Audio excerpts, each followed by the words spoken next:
America leads the world when it comes to innovation, to technological advance, when it comes to its military. Big business flourishes here like nowhere else. And yet a vast number of people in this country are getting left far behind. You're looking at your kid go through this, or your spouse, or 100,000 people, and knowing that none of them mattered enough. In fact, many are facing problems you'd associate much more with the developing world than such a rich nation. If we don't get a handle on this and turn it around, then more women are going to die. In this program, we'll be taking a look at some of those urgent, underreported issues that may surprise you, but affect millions of Americans. We were in bed, and then they started shooting, and then my mom came in and told us to get on the floor. My daughter was perfectly healthy. She was perfectly fine. And she died in that hospital. We'll be asking why these problems are not on the to-do lists of the politicians. But if you were in charge of improving life here, where would you start?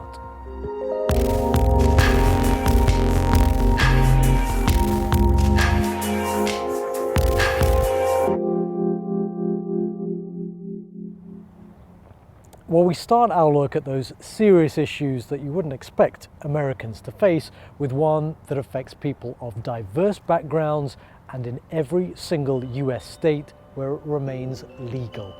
That is the issue of child marriage.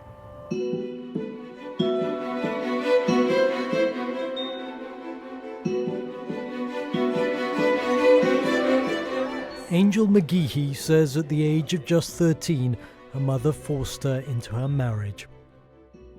I would love to go back to school. After years of feeling there was no way out, she finally escaped and is speaking out about her child marriage for the first time. We stood in my living room and in this ugly dress that my mother bought off the internet. And shortly after getting married, she encouraged us to start having kids. And that's why I had my first son when I was 15. It was a way for me to, I think, be dependent on her. What? No cheating?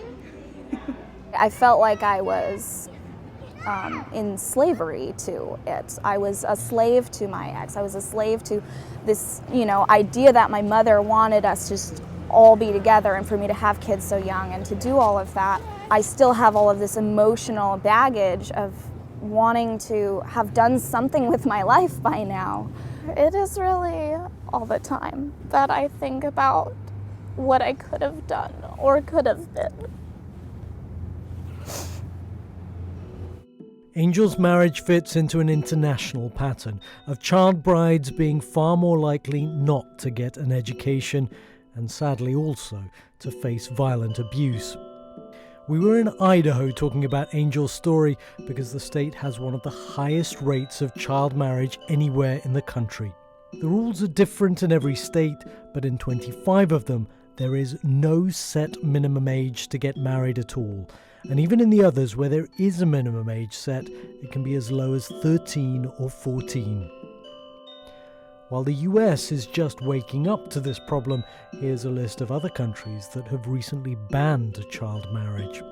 So when we've set our foreign policy and when we're going around the world, what we're saying is marriage before 18 is a human rights abuse, forces girls into adulthood before they're ready, and we need to end it. But at home, in the United States, in year 2017, marriage before 18 is legal in all 50 states. We extrapolate from the data and estimate that in all 50 states, including the 12 states that don't track the data, approximately 250,000 children were married in America in between 2000 and 2010. And again, if we look at the data that we do have from the 38 states, we know this is overwhelmingly girls to adult men.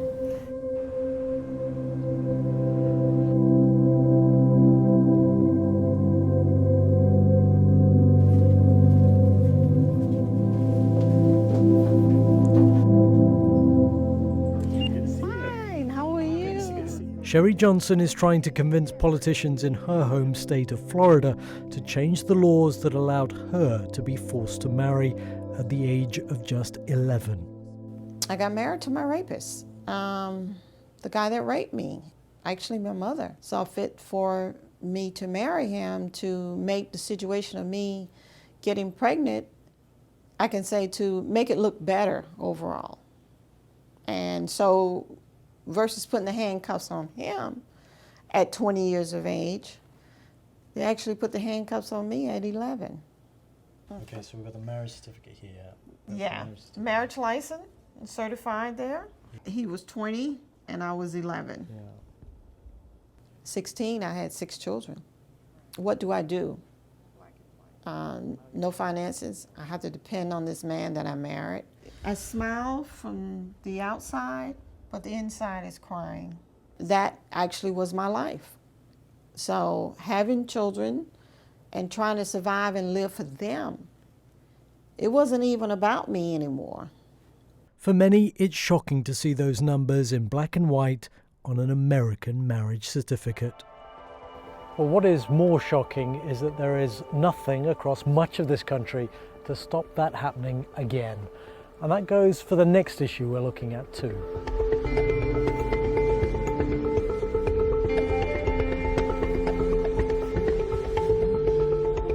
The US works hard around the world to ensure communities get safe drinking water, and yet here scientists say millions of people are drinking water that is poisoning them.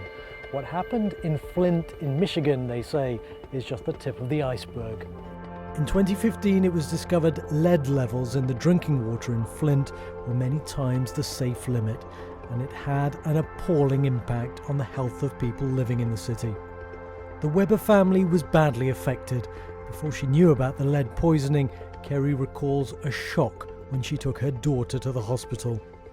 They showed me parts of her scan that you could see the bone like in her wrist, and there was literally a line that was not calcified bone, and it was lead, and they were everywhere. Kerry's other daughter contracted Legionnaire's pneumonia. It's thought that high lead levels in Flint caused a spike in Legionnaire's disease, infertility, miscarriages, growth abnormalities in unborn children, and behavioural problems, among many other serious problems. It started when the town wanted to save money, so stopped taking water from the water system in neighbouring Detroit and switched to water from the Flint River, where the water was so contaminated it reacted with the lead in the city's water pipes. The city has now switched back its water supply and is finally replacing lead pipes, but people in this town are scarred by what happened. I don't think it's safe because the piping is contaminated. The main water line is contaminated. The lines in the house is contaminated. Your hot water heater is contaminated. If your refrigerator hooked up to it, it's contaminated. So when they tell you it's safe and you can drink the water, what do you say? I'm not going to drink it. I will buy my water. But one of the scientists who discovered Flint's high lead levels says this is not just a local scandal, but a national crisis. It actually elevated the blood lead of children. In most cities where this kind of crime, and I believe it's a crime, is occurring, no one looks at the blood lead of children to see if there's a problem. So this may very well be happening in other parts, or you would know. I can guarantee you this is happening in other parts of the country, other cities. In fact, water's been found to contain even more poisonous lead levels than in Flint in dozens of communities around the country. And it's happening like it did in Flint because of money. We have not accepted in this country that water, affordable, safe drinking water, is a basic human right. And if you can't afford to get clean, safe water, that's just your tough luck. Dr. Edwards is finding high lead levels in communities all the time. He says when politicians find out about it, but can't or don't want to pay to make the improvements, they lie, saying the water's fine. The mayor of Flint said he was told the water in his city was okay because the state wanted to save money. Tragically, even in a country like the United States, where it's supposed to be a government of the people, there are times when you can't trust the state government, you can't trust the regulators in the federal government. So we needed to do more, I needed to do more at the local level to bring in independent expertise, people who didn't have and adherence to these old standards. And families have toxic water most in communities where so many don't have a voice. Flint is poor, very poor. We didn't matter, and it destroyed every Flint resident. To hear that, you know, you're looking at your kid go through this, or your spouse, or 100,000 people, and knowing that none of them mattered enough. Yeah, that's really hard to take. Well, the fact is people who don't have huge political influence who are suffering is obviously part of the reason why there's little urgency in dealing with their problems. And that goes for water quality just as much as it does for education and the shocking number of Americans who can't read and write.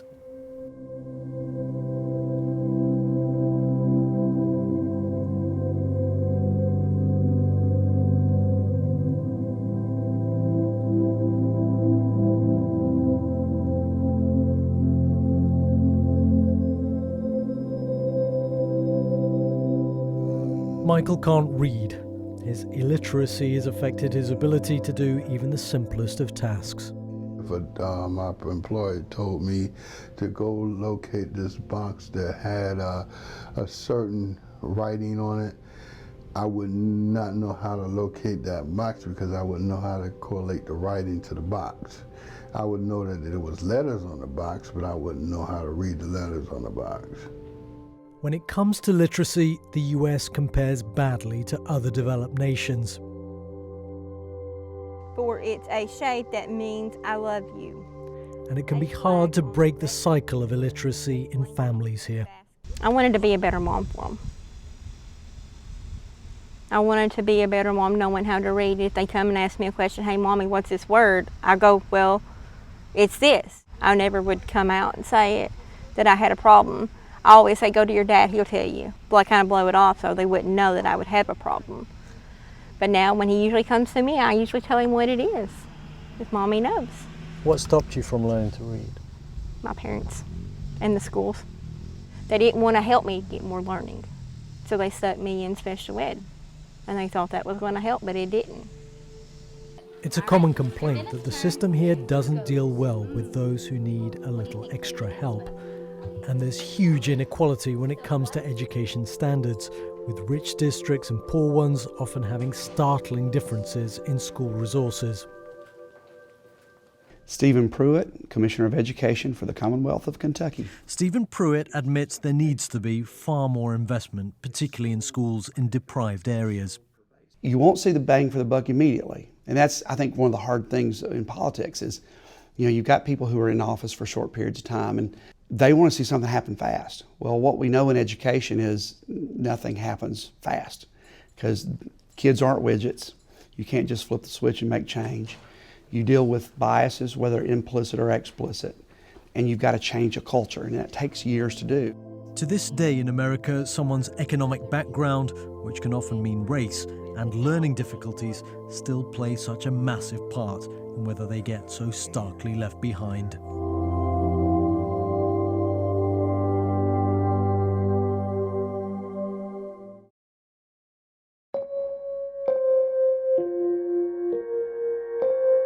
Well, to this day in America, someone's economic background still plays such a massive part in whether they do get so starkly left behind. And because of circumstances beyond their control, living in a poor neighborhood in the US can impact a child's life in the most profound of ways. Drug use, gang activity, shootings, drive-bys, you know, there are things that are dealing with and which our average kids may not have to deal with.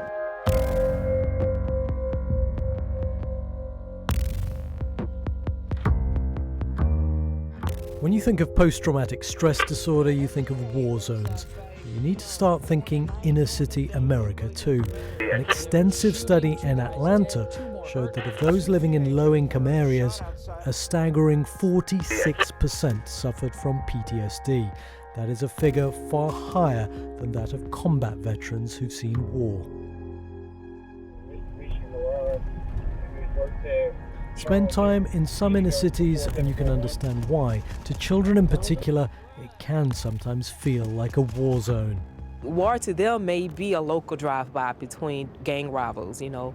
War to them may be walking down the street on a needle or seeing someone, you know, using drugs. You know, that is war. And these kids see this on a daily basis, so they may think it's normal when, you know, we know it's not. When you look at how the rest of the developed world fares when it comes to gun murders as compared to the US, you start to see how many more here are touched by violence. Civilian PTSD has recently been designated an identifiable disorder by US health officials. Researchers are now focused on the effects on children. In a neighborhood, they might hear maybe a car backfiring, and it sounds like a gunshot, and they might have something like a panic response. So they might have increased sweating, increased heart rate response. On a clinical level, what we call that is hypervigilance, is this inability to feel safe. So their brains grow up faster, their biology grows up faster. Gunshots and this violence in the street is something that they're adapting to, and their brain is adapting to it as well, and we can see that on the imaging. So children's brains are measurably growing up faster because of what they're exposed to. But that also affects their ability to learn. It makes it difficult for them to build relationships, makes them more susceptible to depression and to drug use. Unlike soldiers who come home from war and now they no longer are in that dangerous environment, a lot of the children in this study are still living in that dangerous environment. Angel and Laquita were studied at random. Their experience is typical. We were in bed and then they started shooting, and then my mom came in and told us to get on the floor and then get up until it stops. And then it stopped and one person died and the police came. Like, I even witnessed my kids getting off the school bus and, you know, we hearing gunshots from the next complex over. It's hard for me to go to sleep because sometimes the gun violence, like the guns going off, I can still hear them sometimes like ringing in my ear. Like the noise, like sometimes it just brings back memories. Researchers say the levels of PTSD in US inner cities are comparable to those in refugee populations around the world, except here it goes unrecognized, leaving many to cope alone with the impact. Now, our final issue is another that you wouldn't expect to find in the US, but it's one that's undoubtedly become a crisis and one that's claiming more and more lives. She never woke up. And we didn't get a chance to see her. We didn't get a chance to tell her we love her. We didn't get a chance to do anything, to touch her, to do anything.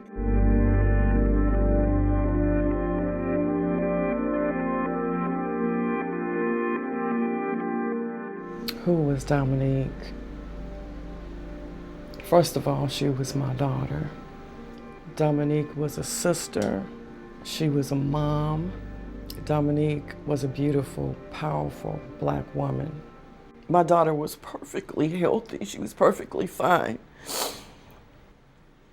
And she died in that hospital. Soon after she gave birth, doctors told the family they'd done what they could, but Dominique suffered massive blood loss and couldn't be saved. And I'm looking like, but all you people and my daughter died. I couldn't understand it. I couldn't understand it. As the rate of women dying of pregnancy or childbirth-related causes has decreased across the developed world, it's gone up dramatically in the US. And America's numbers are bad even compared to some in the developing world. But how can this be happening? Well, Texas, the state where the problem's worst, is also the state where there's the highest proportion of people who don't have health insurance. For campaigners, this is, in part at least, about access to medical care. We know that Texas is the uninsured capital of the nation. So from the very beginning, we know that more of our residents don't have health care. A government official, though, told me he didn't accept that. I don't really believe that's true. I think that the underlying trend for increasing chronic disease in this country is really the fundamental underlying cause for the increase in maternal morbidity and mortality across the nation. But there's something else going on, a huge racial disparity in the figures across the US. When we're looking at the fact that African American women are dying at 3 times the rate, we have to look at what is it about this group specifically. Hey, how you doing?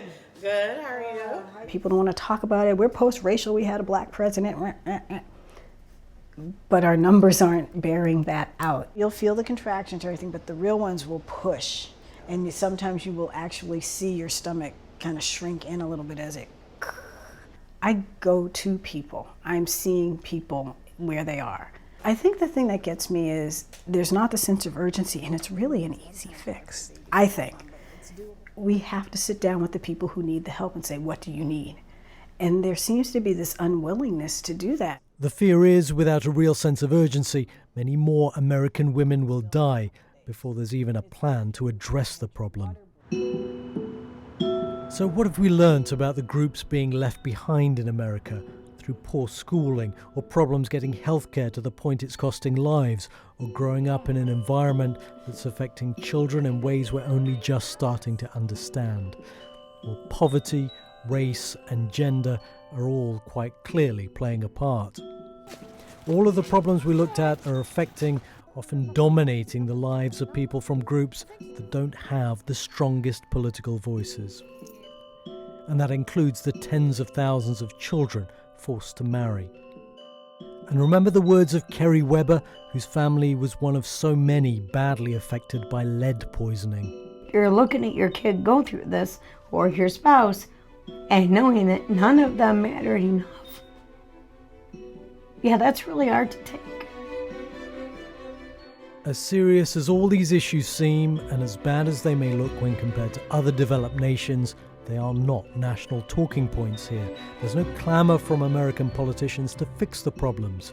But we did find good people in each case trying to make things better, and who feel the types of social issues we've taken a look at are the real factors by which it should be judged as to whether America really is first.